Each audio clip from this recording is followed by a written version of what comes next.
Hello everyone and welcome to this week's virtual assembly. I'm Miss Corley and I'm going to be talking to you today about dedication. It's a bit weird to be here talking to my computer and not seeing all of your faces sitting in that lovely hall of ours, but I'm going to give it a go, so bear with me. Like I said, today's assembly is on dedication. And I think it would be a good idea to start off by talking about what that actually means. So dedication is to be committed to a task or a purpose. We show dedication in everything that we do all of the time, and it's something that people are always striving to be better at, to be more dedicated, to show more commitment or to do better. And it's something that you guys do in school all the time. But I think the word dedication has almost taken on a new meaning in the current situation, and often is linked to the word sacrifice. We're often making sacrifices to show how dedicated we are by doing something or not doing something, and always trying to be committed to doing the right thing. So obviously all of you at the moment are showing a lot of dedication in what you do and doing your bit as well in this COVID-19 situation and the outbreak. So dedication for you might be getting up every day and checking Show My Homework and doing each one of those tasks that your teachers are setting for you. Dedication might be staying away from your family or not being able to go out and see your friends. Also, dedication might be showing control when it comes to how much gaming you are doing or how many videos you watch on YouTube, apart from our assemblies, obviously. But I've had a bit of a think about what dedication means to me. For me at the moment, dedication means setting your work each week and making sure that there are resources there that mean you're going to keep on learning my wonderful subject of religious studies. It also means reading all of your comments, looking through the work that you're setting and responding to you as much as I can. And I really like seeing your little icons pop up on my computer. But dedication also has been like a bit of a personal thing for me in trying to be the best version of myself during this weird and difficult time. So one of the things I've tried to do and I've taken up is running. And I'm very lucky that I don't live anywhere near you, because none of you need to see the wheezing tomato-faced person that's been dedicating themselves to running. But I have been, and I've been getting out as much as I possibly can.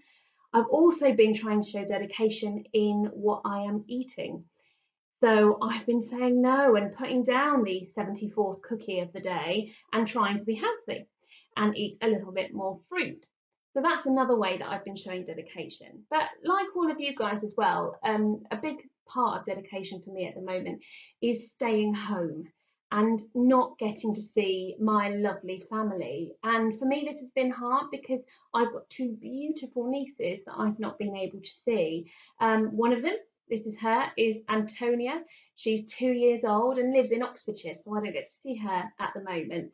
But another one which is really tough is my other beautiful niece, Selena, who was only born a couple of months ago. And so dedication for me at the moment means not seeing family and not seeing friends and doing my bit to make sure that I stay well and the people around me that I love stay well as well. But dedication means a lot to everybody at the moment, and a particular group of people I wanted to talk about was the NHS. So we all know and hear all the time about the way that we thank the NHS and for the dedication that they show, but I wanted to give you a specific example today. So this is my friend Zoe. Zoe is a senior charge nurse at the Royal London Hospital in Middlesex in central London, and she has been working every day at the hospital, or well, almost every day, taking up extra shifts and dealing with those people that need help the most. Now, our NHS staff have always shown dedication. They've always been committed to keeping people safe and well, but now more than ever, they are showing that dedication. Now, obviously, this is my assembly, so you weren't going to get away without a little bit of RS. So I'm going to talk now a little bit about how dedication is actually shown in religion. So one of the religions that we've studied, or that the Year 8s are starting to study now, is Christianity. And dedication is a big part of the religion, whether that's through prayer, the way that a Christian will decide to live their life and the choices that they make, whether it's following particular rules like the Ten Commandments. But a particular period of time that actually quite a few Christians have just gone through is the period of Lent. And that's a real time for dedication and sacrifice as well. So to replicate Jesus's dedication and period of real struggle in the desert, they will go through a period called Lent, which is where they will give up something or live their life in a way that is representing the sacrifices that Jesus made during that time. I know, even though I'm not a Christian, I've tried Lent before and gave up chocolate successfully once and was very, very proud of myself. And I'm sure there are plenty of you at home who are Christian yourselves who perhaps have just gone through that, because the period of Lent has just finished. It was from the 26th of Feb to the 9th of April, which obviously we end up with Easter celebrations at the end of that. But another religion also that shows dedication is Buddhism. Now, year 8s, again, you studied this a bit earlier on this year. And in Buddhism, kind of they dedicate themselves to living their life in the way to replicate that of the Buddha, Siddhartha Gautama. So that might be that they would live by something called the middle way. So that means not having too much of anything, not too little. So that means not too much gossiping, but also not being completely silent, not eating too much or eating too little. And our year 8s even had a go at some of this. They lived by one of the rules, right speech, some of you will remember, which meant no swearing, not that you would, no using angry language, no having arguments, and trying your best to live by that. And so that's how Buddhists would dedicate themselves and make kind of sacrifices to do the right thing. And the last one I wanted to talk to you about was Islam. And this one is particularly relevant at the moment because you may be aware that on Thursday just gone, that many Muslims have begun what's called the month of Ramadan. So I'm going to talk to you a little bit about that today because we have an awful lot of our students that are Muslims and that will be very much aware of what's going on right now in addition to their normal beliefs and practices. So a little bit about Ramadan. It's one of the 5 pillars of Islam. 5 pillars meaning the most important Muslim practices that the Muslim faith has and things that they will abide by in their lifetime. So that includes things like your declaration of faith that is said at birth and throughout life.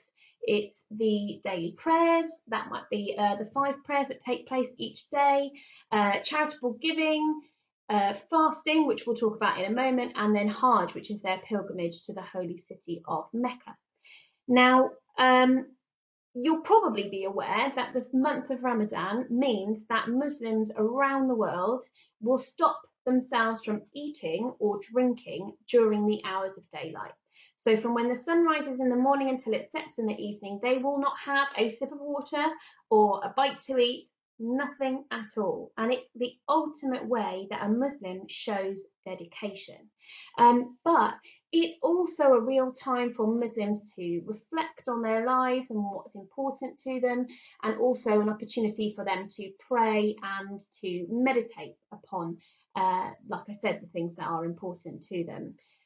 Now, this dates back to early Muslim history and was, it takes place as a way to commemorate the month when the Prophet Muhammad, peace be upon him, as a Muslim would say, received a series of revelations from God. And so what happened is that he heard all of these revelations and this information, and it was recorded and became the Quran, which is a Muslim's holy book.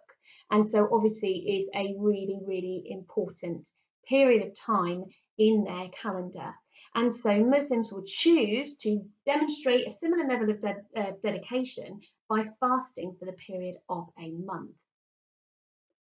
So let's just have a look at the numbers. We have about 1.8 billion Muslims living in the world today and about 3.1 million living in the UK. We have many Muslim students at our school, Harris Sutton, for example.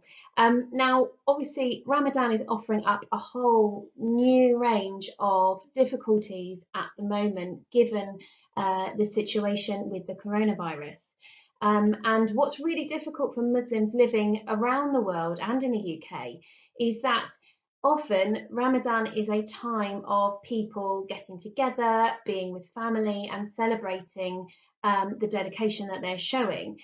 So often in their religion, Muslims will get together. And I wanted to show you some pictures just to give you an idea about how things are having to change in this current climate. So if we look here at this picture, this shows you the Grand Mosque in Mecca, and more specifically the Kaaba, which is this box in the middle. And you can see that there are thousands of people around that Kaaba at one time, and they all have the aim to touch the building itself and circulate around it. And that could either be during Umrah, which is just a general pilgrimage to Mecca, or during Hajj, which is one of the 5 pillars, which would be at a certain time of year. But we can see there that that is not social distancing. That is an awful lot of close contact. So actually, this is one practice that in Islam at the moment has just had to completely stop.